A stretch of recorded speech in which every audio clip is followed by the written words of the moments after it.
Shalom Bapak Ibu Saudara-saudara yang saya kasih di dalam Tuhan. Renungan hari ini berjudul Menegur dalam Kasih. Saya mengambil bagian firman Tuhan dari Imamat 19 ayat 17 berbunyi demikian. Janganlah engkau membenci saudaramu di dalam hatimu, tetapi engkau harus berterus terang menegur orang sesamamu, dan janganlah engkau mendatangkan dosa kepada dirimu karena dia. Bapak Ibu yang saya kasih di dalam Tuhan, firman Tuhan ini mengingatkan kita satu kebenaran. Lebih baik berterus terang menegur dalam kasih daripada diam-diam menyimpan kebencian. Bapak Ibu yang saya kasih di dalam Tuhan, dalam hidup kita bersama seringkali kita menjumpai ada orang-orang yang melakukan kesalahan. Kadang-kadang kita sungkan untuk menegur dia. Tapi firman Tuhan ini mengingatkan kepada kita, tatkala kita melihat orang-orang yang kita kasih berjalan di jalan yang tidak benar atau salah, maka seharusnya sebagai wujud kasih kita belajar berani untuk menegur, tetapi kita harus menegur mereka dalam kasih. Apa artinya menegur dalam kasih, Bapak Ibu? Menegur dalam kasih artinya kita menegur kesalahannya, tapi jangan benci orangnya. Sebagaimana Tuhan Yesus meneladankan, dia benci dosa-dosa kita, tapi dia begitu mengasihi kita sebagai orang yang berdosa. Menegur dalam kasih juga memiliki pengertian menegur sebagai wujud kita mengasihi seseorang. Bukan sebagai wujud kebencian kita menegur dia dan mempermalukan dia. Bukan Bapak Ibu. Kita menegur seseorang sebagai wujud kita mengasihi dia. Supaya dia jangan terus-menerus ada di dalam kesalahannya. Yang ketiga, menegur dalam kasih artinya menegur dengan terus terang. Namun tetap memperhatikan etika Kristen dan sopan santun dalam menegur. Artinya apa Bapak Ibu? Mari kita menegur mereka atas dasar kasih. Jangan menegur dia di depan banyak orang, tetapi tegur secara empat mata. Saya atau kita dan orang yang telah melakukan kesalahan tersebut. Dan ingat, waktu kita menegur dia, mari kita menegur dia dengan suara yang sopan dan santun. Dalam realita hidup ini banyak orang sulit menerima teguran karena mungkin pada waktu kita menegur dia, kita dengan suara yang keras, kata-kata yang kasar, sehingga dia sulit untuk menerima. Yang kedua yang kita belajar dari bagian ini artinya jangan menyimpan kebencian.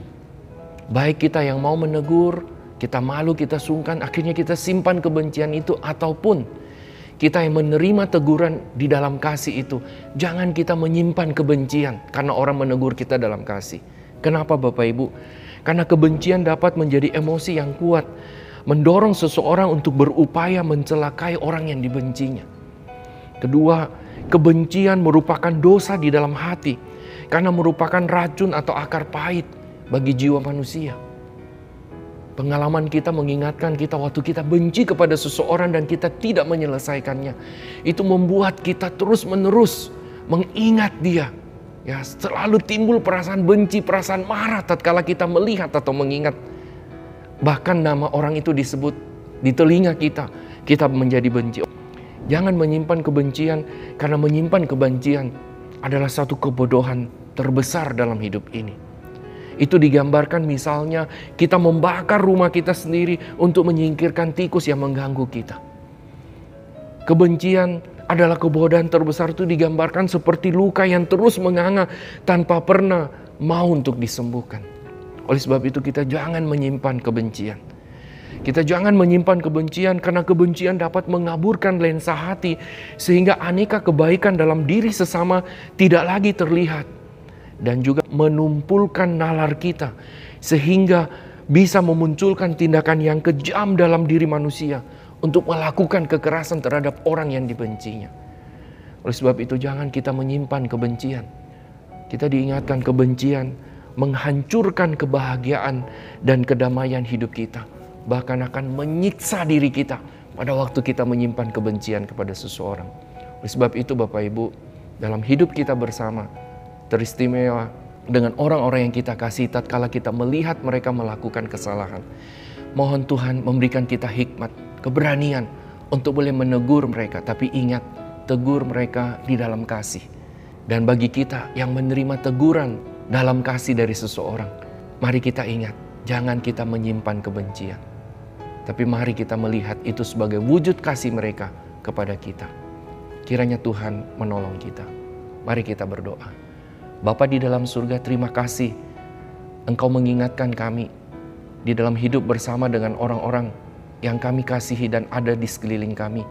Ajar kami, beri kami hikmat, berani menegur, tetapi menegur di dalam kasih.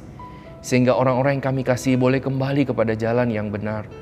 Dan bagi kami Tuhan, tatkala kami ditegur, ajar kami boleh menerima dengan penuh kelapangan hati. Bukan menjadikan itu sebagai satu kebencian.